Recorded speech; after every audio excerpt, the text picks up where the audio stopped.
And Shabbat Shalom, fellow saints of the Most High.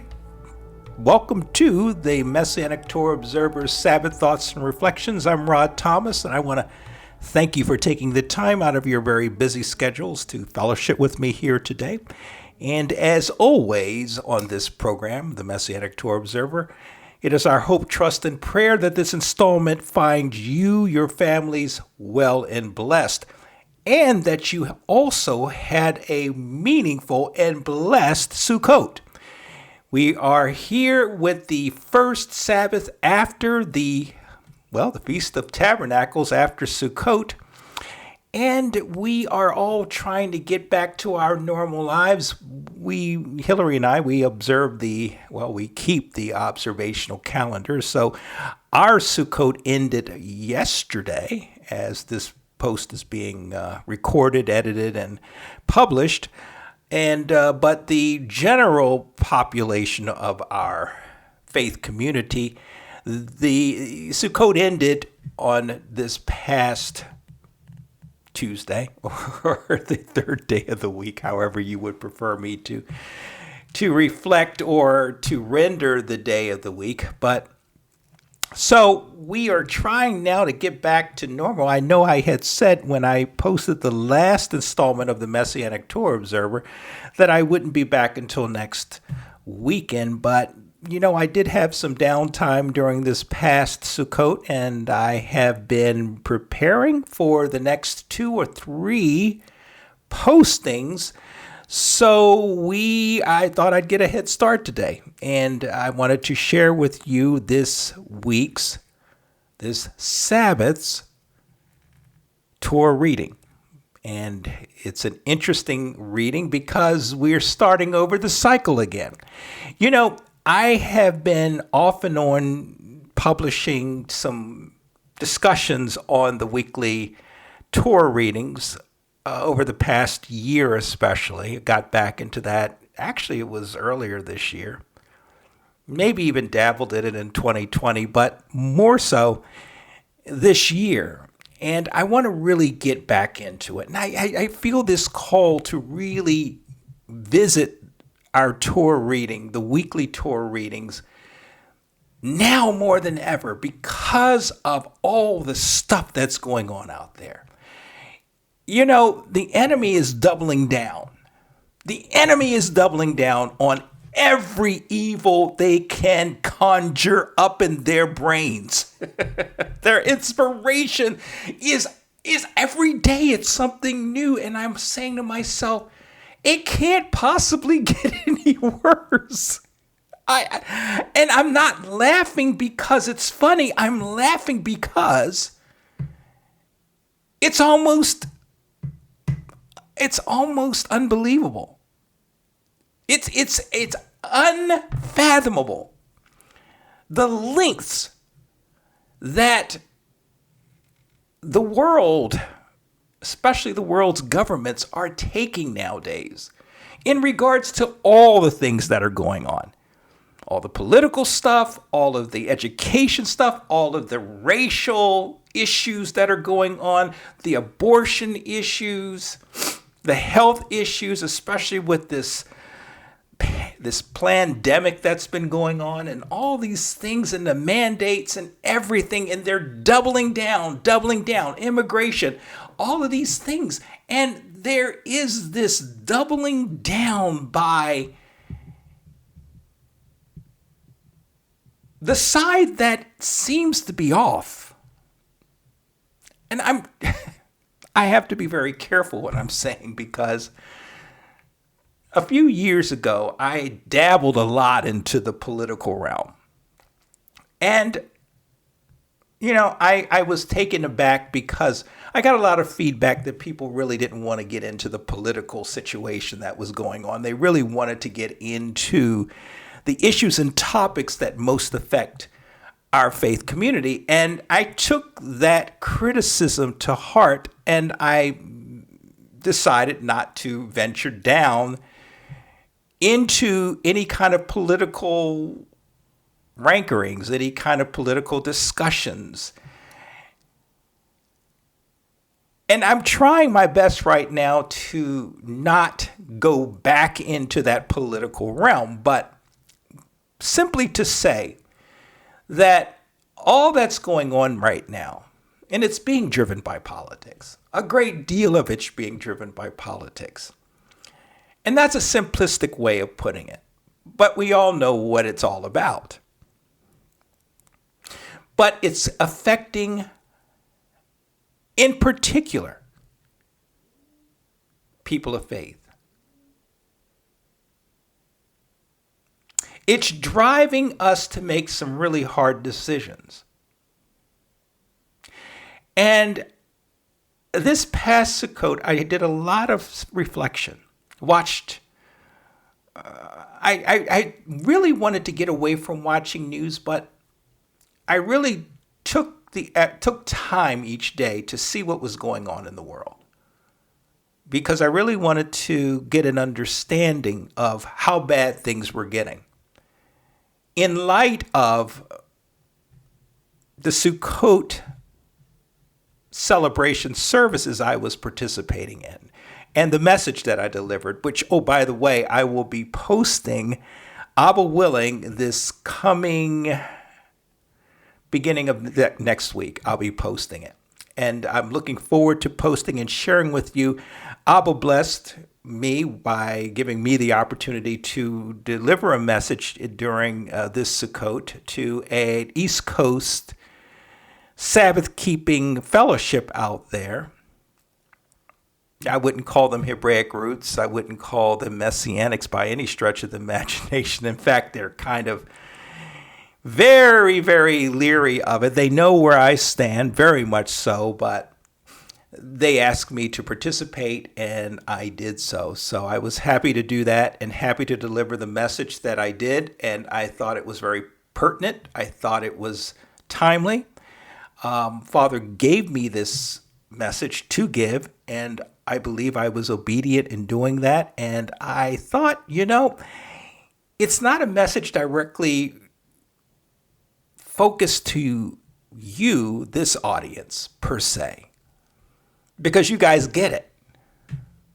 This audience gets the importance of what that message was about. So it's like, as they say, preaching to the choir.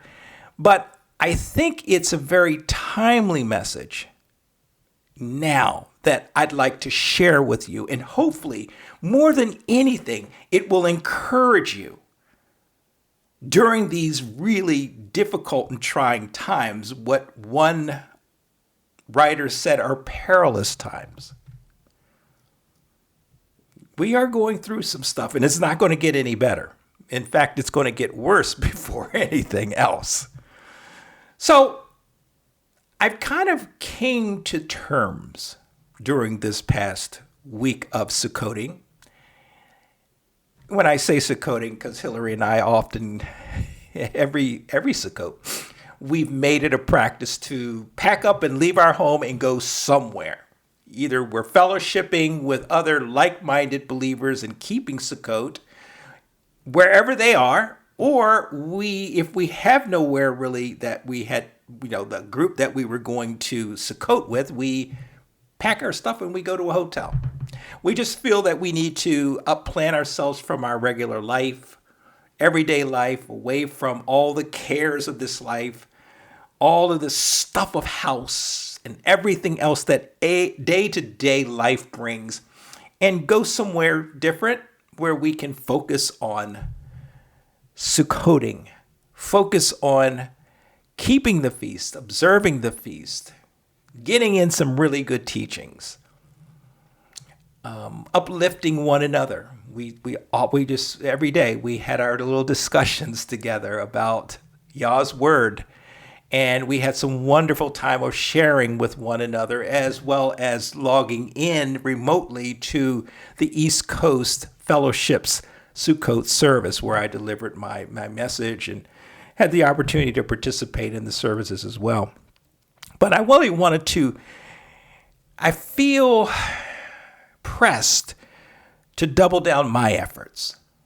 If the kingdom of darkness that is operating boldly right now in this nation is willing to double down and triple down and even quadruple down in their efforts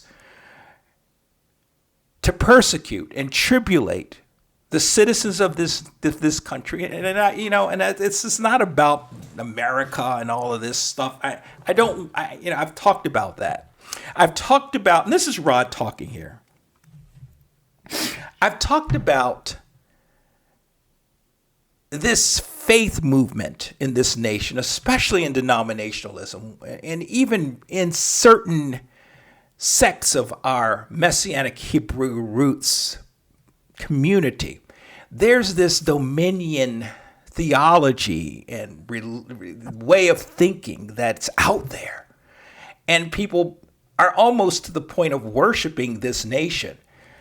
If not worshiping this nation, it's to the point where they think this nation is the end all to be all, and it's going to be here to receive Yeshua when he returns to establish his messianic kingdom. I don't share that belief. I think this nation has a lot of problems. I think this nation, how should I say this? This nation has a lot of problems. And this is not our home. We're just sojourners here. Our home is the kingdom of Jehovah. We just happen to live here. Yes, we were born here.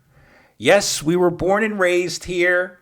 Yes, we were educated here. We went and entered the workforce here and established our careers. And people like me even gone as far as retired, living out our retirement years. But the proper perspective is that this is not our home. So we have to put that in its proper perspective of this nation. This nation is not our home. So we have to be kingdom focused, kingdom ready. And I know I'm preaching to the choir again, but I just feel that it was this burden that came during the midst of Sukkot. That, you know what, if the kingdom of darkness is going to go and really push their agenda to destroy lives, to impede lives, to snuff out, and don't be fooled, they're coming for us. They're coming for our faith community. It's not a matter of when, it's not a matter of if, I should say, it's a matter of when. Just the other day, the hour that I devoted to looking at the news last week, there was a certain politician who was essentially saying that it's the religious right that's creating all of the problems and resistance in this country. And we need to take care of that. We need to fix that. Another politician said that if you are a religious person, if you are a Christian, it is incumbent upon you to do as we say do. Because the Bible says respect those who are above you and pray for your governors and so on and so on. So there's this twisting.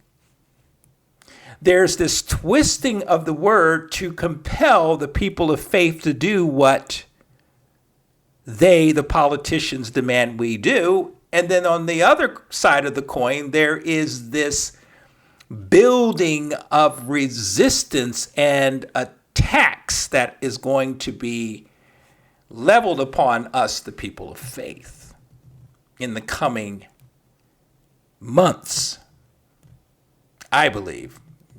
Some would say years. I would say it's a matter of months when we're going to be feeling the pressure.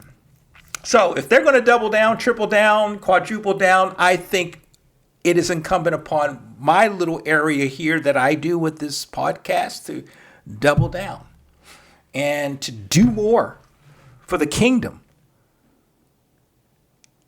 so that we all are prepared to receive the kingdom. Let the dead bury the dead out there. Let us double down our efforts, triple down our efforts, quadruple down our efforts to be ready for the kingdom.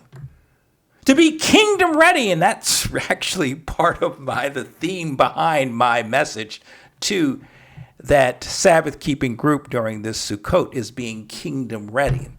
And so I'm going to do my little part in order to do that. And you may be seeing a lot more podcast postings, writings and things coming from this ministry here over the course of this next year. I'm going to really devote a lot more effort to producing quality content to enhance our walk with Messiah and to facilitate our kingdom readiness. Okay? So I'm bringing back the Sabbath Thoughts and Reflections weekly. Now, I say weekly.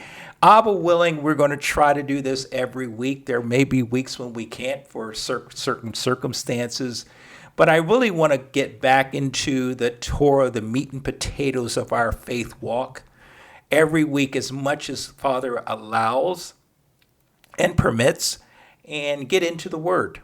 Now, I'm not going to spend a ton of time on these because you guys have a lot of other things to worry about, and I know that I tend to be a little verbose like I am right now. But it's getting the Word in and getting it out there. And maybe you'll find time outside of these appointed times that we get together to actually fit in some more of the postings so that it will bless you. That's the whole point. Bless you, one, and glorify Father in heaven. That's what this is all about. So we're going to be starting over. This time of year is an interesting year when it comes to Torah readings, the weekly Torah readings, because Jewish tradition places the Torah reading cycle, and there are generally two Torah reading cycles that are predominating out there in our faith community. It is the annual or the yearly Torah reading cycle in which the entire 5 books of Moshe, the whole of Torah, is read within a year's time. And then there is the 3-year cycle in which I have been more inclined to, more drawn to than the annual. And I'm not going to get into the reasons because that's just going to prolong this posting. But I have been following the 3-year cycle now for the better part of a couple going on 3 years, and I will be continuing that. The interesting thing about the 3-year cycle is it's starting all over again with Genesis chapter 1, verse 1. So it starts over both the annual and the 3-year cycle starts after Sukkot, the weekend after Sukkot. It starts all over again. I'm not a fan of that. I think that's very rabbinic and very tradition driven. I'd much prefer that it would take, who am I to prefer? Nobody listens to me. But to me, it would seem logical to begin these cycles on Aviv 1. I'm just saying, it doesn't make sense to me that we're beginning these cycles the weekend after Sukkot ends. But I understand why. I've done my research and I understand why, and I'm not going to get into it. Maybe in the next few episodes or installments, I'll discuss how this all works. But there's a method to their madness and why they start these cycles the weekend after Sukkot. So it's fine. I'm going along with it for now. Maybe Father will change how I go along with these postings and these Sabbath thoughts and reflection postings as we go along in the coming year. But that being said, let's get into this week's posting, which is actually Genesis chapter 1, verses 1 through Genesis chapter 2, verse 3. Very manageable, very short, succinct, to the point reading for this week. And I'm not going to read the entire chapter and 3 verses to you, but I'm going to bring out some elements, some things in this reading that I did this week, in preparation for this, that I really struck home with me, and I want to share these with you. I want to share these with you over the course of the next 30 minutes or so that you can get on with your Sabbath and be blessed. So let's go ahead, and the title I've given to this Torah reading for today, the Sabbath Thoughts and Reflections, is Made in the Image of God. Made in the Image of God. And the posting, or the Torah reading, I should say, is, there are two elements or two main thoughts that I really want to ping on as it relates to this reading. And one is the creation, the actual creation, specifically focusing on Genesis chapter 1, verses 1 and 2, and then also the creation of man and Adam and Eve and their purpose, their established purpose. What was the reason Abba created humanity? So let's get started. I'll be, for your reference, using the Robert Alter English translation of the Torah, and it's entitled The Five Books of Moses, verse 1. And it reads, When Jehovah began to create heaven and earth, and the earth then was welter and waste and darkness over the deep, and Jehovah's breath hovering over the waters. Jehovah said, Let there be light. And there was light. It appears that this one of the most well-known phrases in all of human literature, in the beginning, God created. Well known by everyone. People of faith and even people outside of faith are familiar with that phrase. But it appears that this, in modern studies, it appears that this phrase, in the beginning, Jehovah created. Let's go back to the KJV, because the Robert Alter version gives it away with what I want to talk about. In the beginning, Jehovah created the heavens and the earth. And researchers have come to the conclusion that it appears that this phrase is a subordinate or a supportive statement, as opposed to an independent pronouncement. In fact, the Torah reading is, in the beginning, God. It basically focuses that. God created the heaven and the earth. That is the focus. But it turns out that it seems this is not so much an independent clause as much as it is a subordinate or supportive statement. Assuming subordinate or supportive is accurate, well, the clause is better rendered when Jehovah began to create the heavens and the earth. And the Robert Alter English translation of Torah assumes this subordinate supportive rendering, when Jehovah began to create heaven and earth. And the earth was welter and waste, or tohu wabohu, or emptiness or futility. And darkness was over the deep, and Jehovah's breath hovering, or Jehovah's ruach, like an eagle tending her young, moved about and over the chaos, rapidly back and forth. His ruach hovered and moved back and forth over the waters, over the chaos that was earth, as Jehovah was creating in the beginning the heaven and the earth. The purpose of the opening passage of Torah, this passage, is to reveal or introduce Jehovah to the reader. Here in this passage, one is introduced to the Creator of the universe, who singly turns chaos into order.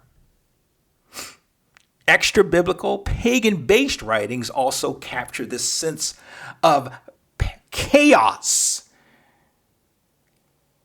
from a perspective of a creator who is battling a godlike creature that is referred to as both chaos and also the behemoth. And if you're familiar with Job, the behemoth is a creature, a sea creature that is mentioned in that book. But this behemoth is likened unto this supernatural creature that is basically the Lord of chaos. And what we have here in this subordinate, supportive clause of when Jehovah began to create heaven and earth, and the earth then was welter and waste and darkness over the deep, is talking about chaos. A wasted wasteland of nothingness. It's called welter. Welter. According to Robert Alter, and Walter I just spoke of, is tohu wabohu, or emptiness and futility. This was chaos. It was just a mess.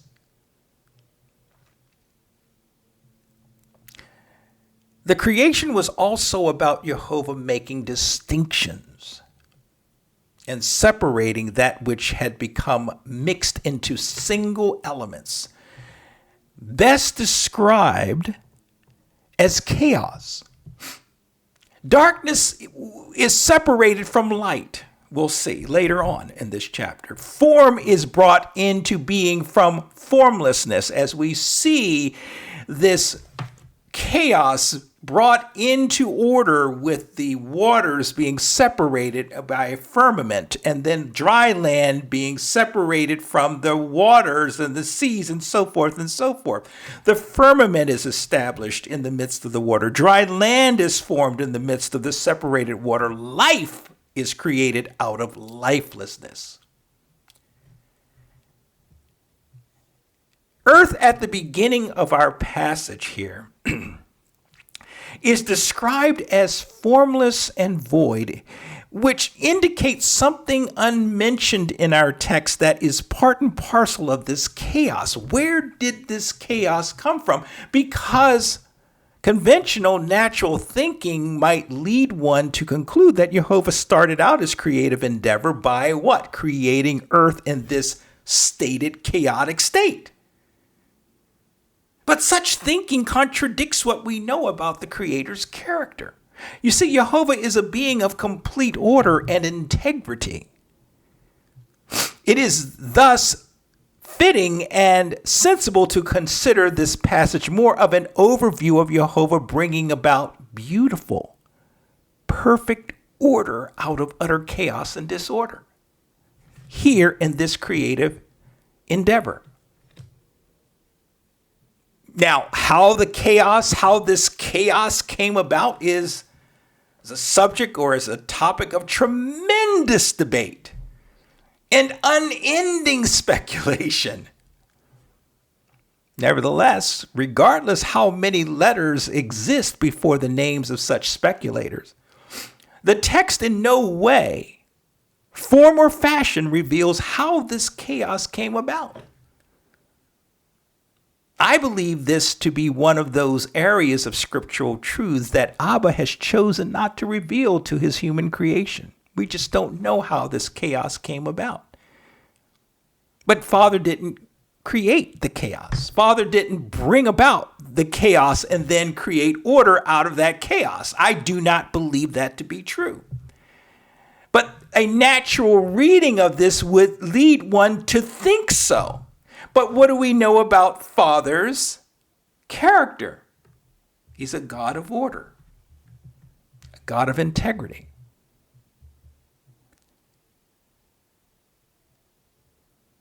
So something caused the earth to become or go into this chaotic state. And Father comes, his spirit hovers over this chaos.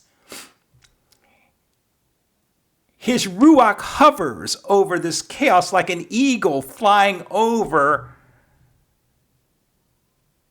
this chaotic scene, like an eagle who hovers over her young ones to protect and to do whatever needs to be done in order to nurture them and to protect them and to get them to a place where they're independent. Well, this is sort of the scene we're seeing here, where our Father is about to do an amazing thing. Bring order out of chaos, and he hovers over this creation, this creative work, this order that's going to be brought over chaos, protecting it from whatever caused the chaos in the first place. It's an amazing, amazing thing to think about. As I have said many times on this program, there are some things, however, that belong to man, but there are also a great many things that belong exclusively to Jehovah. And there's absolutely nothing wrong with speculating how this chaos came about. But speculation becomes problematic when the various conclusions that arise from this speculation are thereafter treated as biblical truth. Case in point. And I'm throwing myself under the bus with this one. It was believed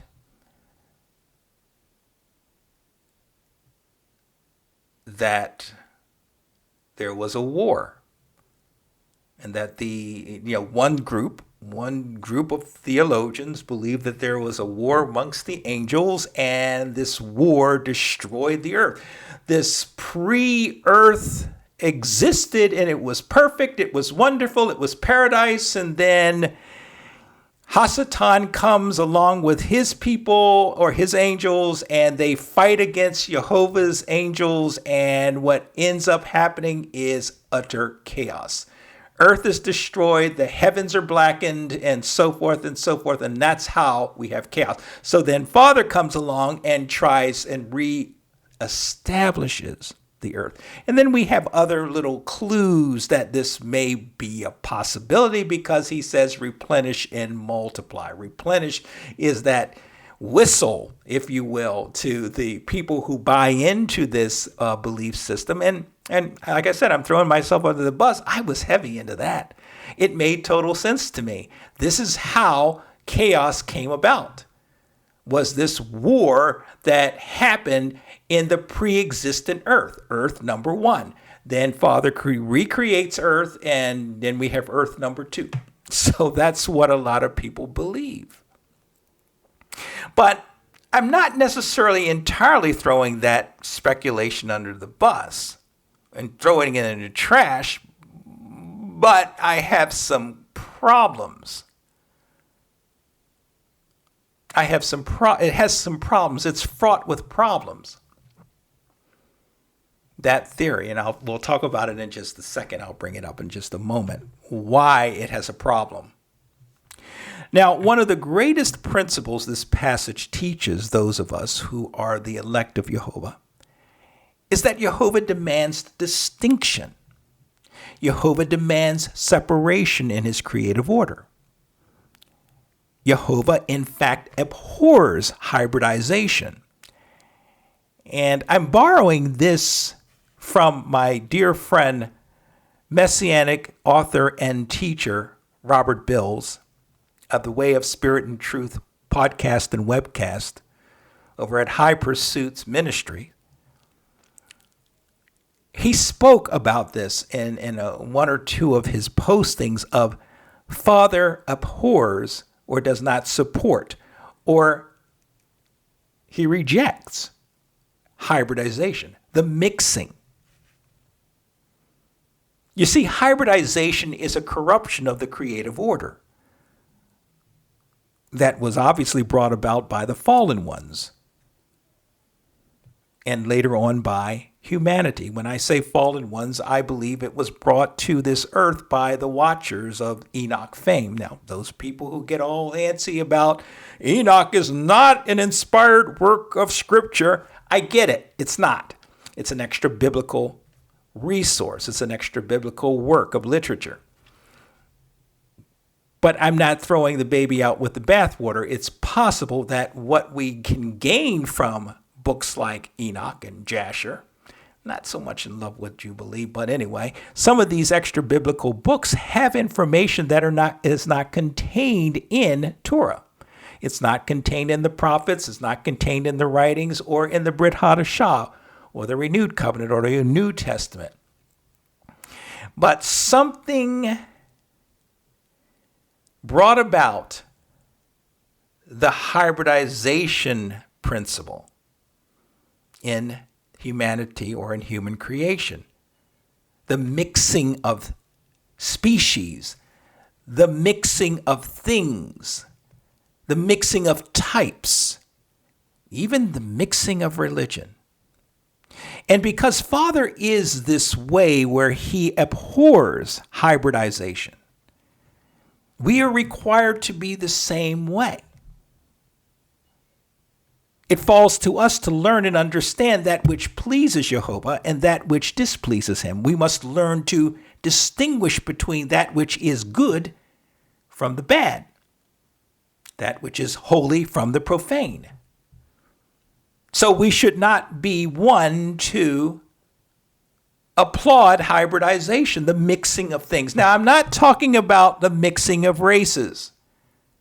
That's entirely different. Father created us in different colors and creeds and nationalities and all kinds of different ways, but we're still the same species, human beings.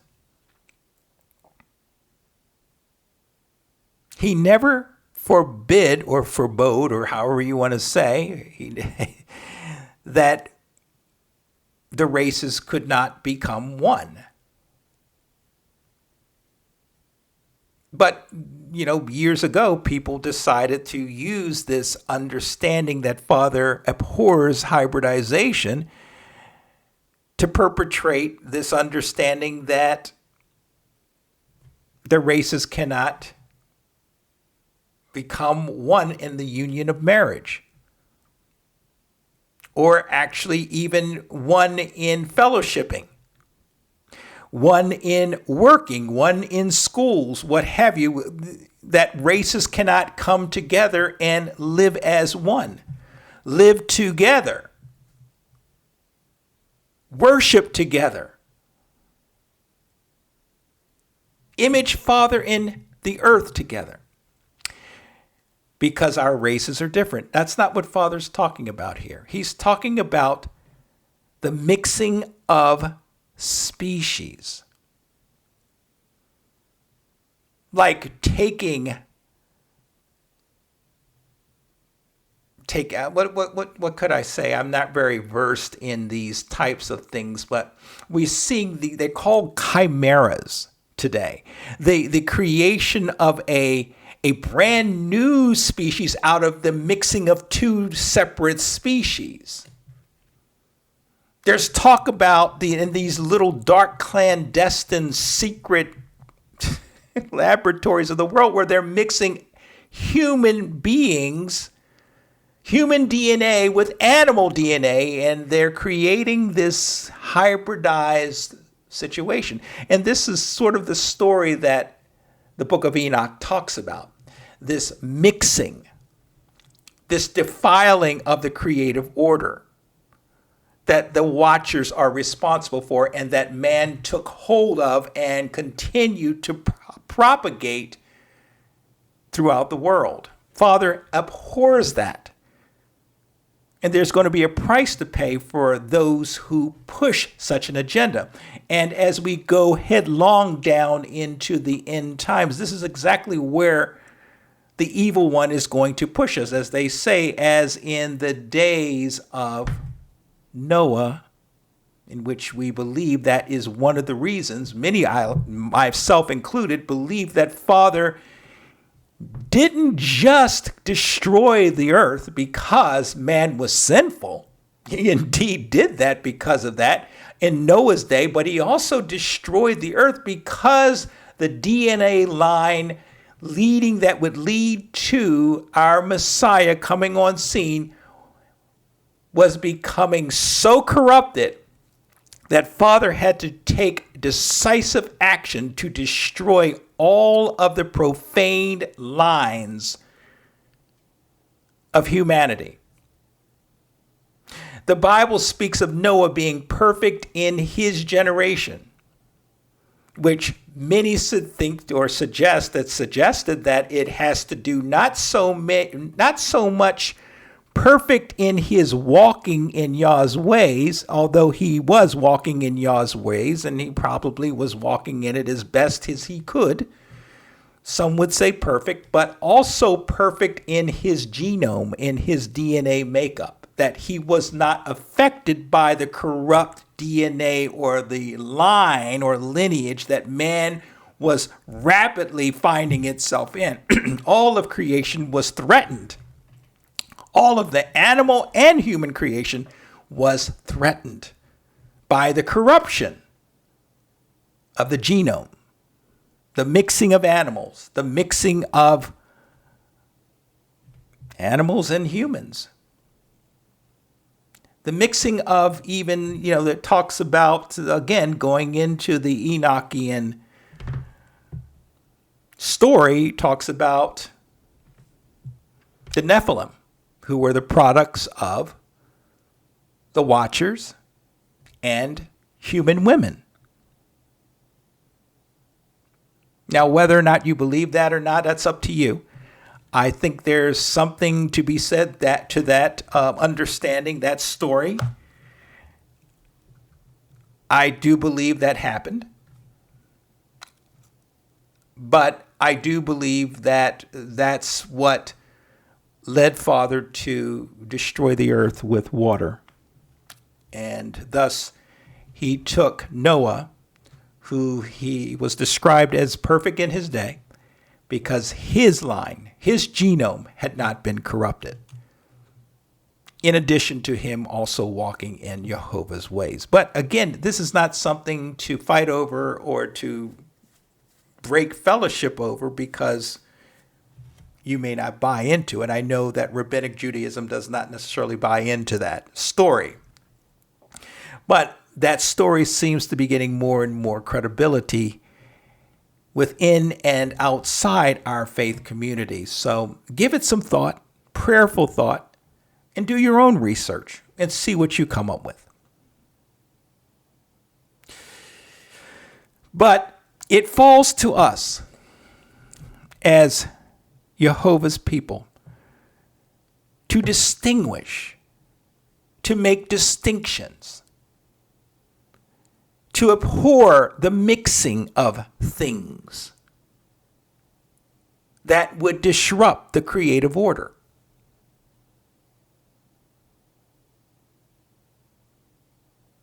One of the greatest examples of this critical topic of distinction in Jehovah's creative order is found in the distinction that Father placed between the Sabbath, or the seventh day, and the other 6 days of creation week.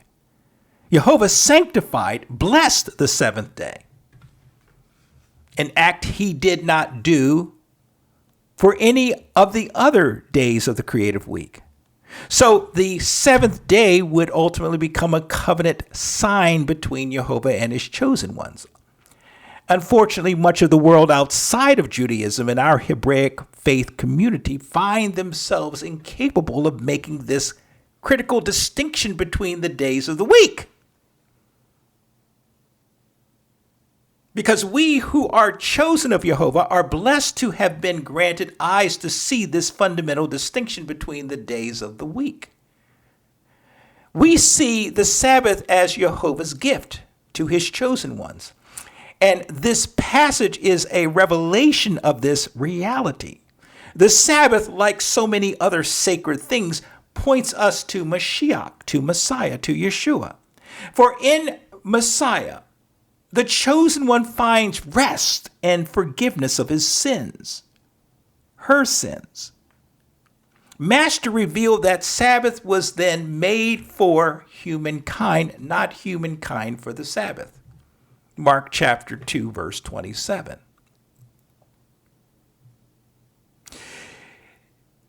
So the distinction that I'm talking about here is this distinction that is not seen by denominationalism, because they believe that Sunday is an apt replacement for the weekly Sabbath. And we all know the story. We all know how this came about. And there are some who go even further to say that any day of the week is a Sabbath. It doesn't matter. But that's not what Father is calling his chosen ones to do. We are called to distinguish, to separate the good from the bad, the evil from the profane, the holy from the profane, I should say. So we have this distinction in the Sabbath that we have to be cognizant of and adhere to.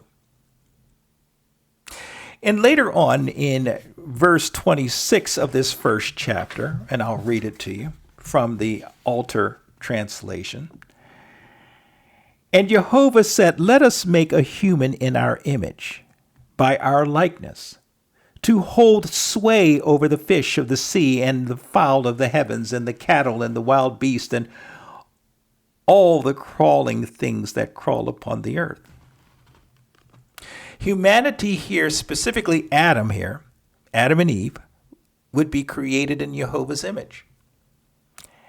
Adam and Eve carried or bore similarities or characteristics of the Creator. So the concept of man being made in Jehovah's image, and we'll discuss more about this in just a second. Now, the phrase "let us" is believed to be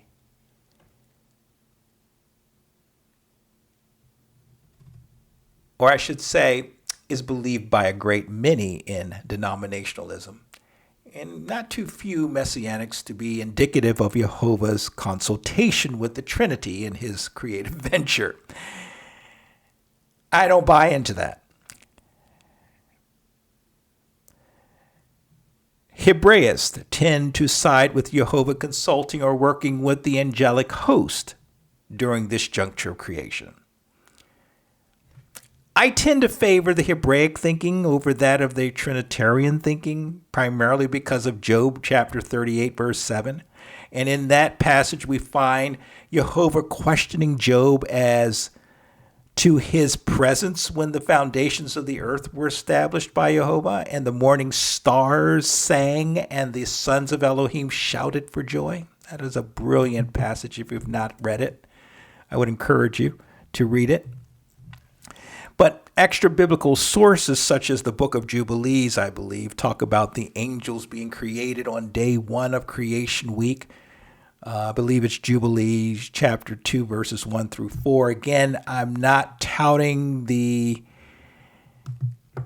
inspirational status of these extra biblical books, just to give you a sense of the Jewish thinking of that period of time when the book of Jubilees was written. Some believe that it was written close to the 1st century AD. Some believe it was written maybe just shortly before the first century and so forth and so forth. But these books give us, these extra biblical books give us an understanding of how Jewish thought, how the Jews, I should say, the learned Jews or whoever saw these various things.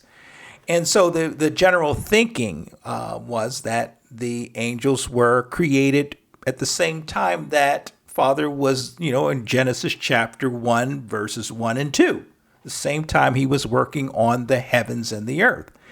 And so it makes sense to me that as he gets down to this last part on day 6, he says, let us make man in our image, that he's talking to the angels. I'm just saying. Now, some believe that he's talking to the Trinity. He's talking to the Father. The Father is talking to the Son and the Holy Ghost. Or those who do not buy into the Trinity, that he's talking to Yeshua. I don't necessarily buy into that, but I'm not rejecting that because it gets into, again, the divinity of Yeshua, and I've spoken a lot about that throughout the course and history of this program, and I don't want to get too deep in the bushes with that, but I don't believe that's the case. And we can have that discussion at another time. It is a very interesting discussion to have whether or not Yeshua was there at the time of creation. Still, we have other theorists who they chalk up the "let us" statement as an old statement of majesty, royalty that is often tied to kings of old making and establishing edicts and such. Let us do such and such a thing. Let us see you. Let us blah, blah, blah, blah, blah, blah, blah. You know how the old Elizabethan monarchs used to talk this. It's all about us. It's us he's talking about the court, his court and so forth, establishing something or putting forth something. That's another idea that has been brought up. But again, regardless, both theories are fraught. All these theories, I should say, these three theories are fraught with problems. And so it is safe to conclude in a general sense that this question of who the us were is one of those mysteries that cannot be fully understood until Father deems it time to reveal to us. Now, this is the crux of what I want to talk about for the remainder of time we have together, and that is the term image or likeness that is used to describe the makeup of Adam and Eve, both being made in Jehovah's likeness or image. In a Hebraic manner of speaking, bears a couple significant implications. The first one is taking into account the term is often used in the image of, likeness of, to refer to that which is carved or sculpted, such as relates to idols. And this is seen in Numbers chapter 33, verse 52, and 1 Samuel chapter 6, verse 5 and verse 11. And one could conclude that Adam bore some level of resemblance to his creator. Adam looked like Jehovah in one way or another. But how is this possible given the fact that Jehovah is invisible? In fact, our master described Jehovah as a spirit in John chapter 4, verse 24.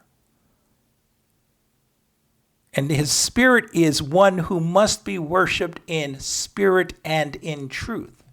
So this being the case, the idea of man looking like his creator probably extends beyond the visual. The visual that Adam looks like Jehovah. Number two, the term image or likeness can denote model or shape, whereby Adam being formed in Jehovah's likeness or image would serve as Jehovah's representative in the earth. Messianic author and teacher Dr. Tim Higg describes Adam as Jehovah's viceroy in the earth. So it's an idealistic imaging of Jehovah. Number 3, Adam possibly denotes a distinct outline of Jehovah in one form or another. But again, how can this be when Jehovah is, again, a spirit? Well, I tend to side with Dr. Haig's viceroy angle, and especially in light of the chaos that was rendered to the earth by an unrevealed force of some sort. And that chaos rendering force, assuming my assertion is accurate, clearly would not have had Jehovah's image or would not have imaged Jehovah on the earth if it set out to bring about this chaos to Jehovah's creation that it did. But even this angle, this theory, falls flat when we consider that the chaos-creating force would not have existed before creation. And yet, so we go into this circular argument, what caused the chaos? If the chaos was caused at all. It's a circular argument. And so it is another mystery that we can never really truly answer honestly. We can surmise, we can guess, we can beat our gums together and try to come up with some kind of understanding of what it is. But in the end, every single theory is fraught with problems. So I'm not saying we abandon trying to sort these things out, but is it really that important for us to sort out who created the chaos? The fact that Father is even in the extra biblical, it's really difficult to nail down who exactly created or caused the chaos. If indeed it was caused, it's just one of those mysteries that we will not understand until Yeshua returns. I believe that. But this whole viceroy understanding of image and likeness seems to be the best understanding of what Father meant when he said, "Let us make man in our image." Humanity bearing Jehovah's image in the earth would ideally right the wrong in the earth. Humanity's purpose is to image Jehovah in the earth.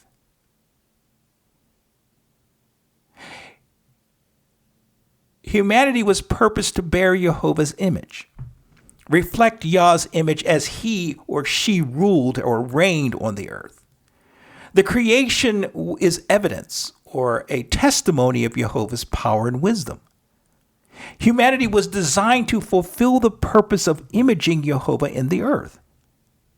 This was Adam and Eve's purpose, or miod tov, very good. When Father completed the creation, he said on the sixth day, it was very good. Miod tov.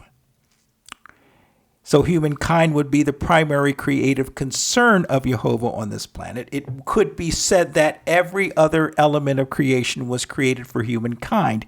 Even the Sabbath was set aside for Jehovah's people.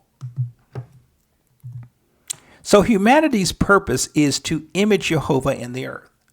And I've spoken at length about this concept of imaging Jehovah in the earth on a number of previous postings that I hope you will take the time to just put in the search image God or imaging God or Jehovah. And you should see, I think I've done a number of them. And I think you would get a lot out of it. But humanity finds and fulfills her divine purpose as Jehovah imagers when she enters into and maintains an obedient covenant relationship with the eternal. Clearly, being made in Jehovah's image factors in an understanding that one possesses certain talents, intellect, and other inherent abilities that are characteristic of Jehovah, Creator. And those imputed character traits are gifted to Adam and Eve, and by extension, Adam and Eve's descendants, us, to facilitate our role as imagers of Jehovah in the earth. Again, by extension, our gifts are meant to enhance and facilitate our imaging of Jehovah in the earth in our day. The human heart is then the seat of its intellect, of its volition, of its imaging. It all starts in the heart. The human soul then is the unique element of the person who is going to image Abba in the earth. The person's talents, their abilities and such. Humanity is purposed then to be the Creator's collective and individual or unique imaging agents in the earth, created specifically to glorify Jehovah. Sin, unfortunately, inhibits or diminishes humanity's imaging purpose. Sin essentially causes humanity to forfeit her purpose in the earth. Instead of imaging the eternal in the earth, sin causes humanity to image its father, Hasatan, as well as to promote herself, which is humanism. So humanity's intended imaging of Jehovah in the earth is such a fundamental focus of his, Jehovah's, that he enacted capital punishment for murder. In Genesis chapter 9, verse 6. For murder serves, in essence, to erase or eliminate Jehovah's image on this earthly plane. This whole imaging paradigm that underscores this week's Torah reading comes only through a true substantive relationship between Jehovah and his imagers. Without such a relationship, humanity is incapable of fulfilling their intended purpose. We were made to be sons of Elohim. Praise Jehovah. And through Mashiach's personal ministry, we are being made into Jehovah's sons. Yeshua, was described by Shaul as the last Adam. And we know that Shaul also described Yehoshua as the image of the invisible Elohim and the firstborn of every creature. Colossians chapter 1, verses 15 through 17. And of that imaging relationship, Master declared that he and his Father are echad, one. John chapter 10, verse 30. Truly, Master fulfilled his divine purpose at every intended level. But first and foremost, he showed us how Jehovah purposed his chosen ones to reflect or image him in the world. And as disciples of Mashiach, we are required to image our Master in every conceivable way. And in so doing, we naturally begin to image Jehovah, our Creator, and fulfill our created purpose in the earth. Well, I know this wasn't as well put together as I normally would have things put together for these posts, but it was just a few thoughts that I wanted to share with you about this week's Torah reading as we start heading into the next several Torah readings in the coming weeks. We'll spend a lot more time being prepared. Like I said, we just got back from Sukkot, and I just thought I wanted to touch bases with you before too long. Instead of waiting till next week, I'll also intend to put out that message I gave at Sukkot.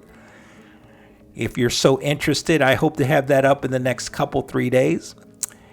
And until next time, it is our hope, trust, and prayer that you be most blessed, fellow saints in training. I bid you Shabbat Shalom. Stay well, stay blessed, fasted up, studied up, and living the life abundant. Take care.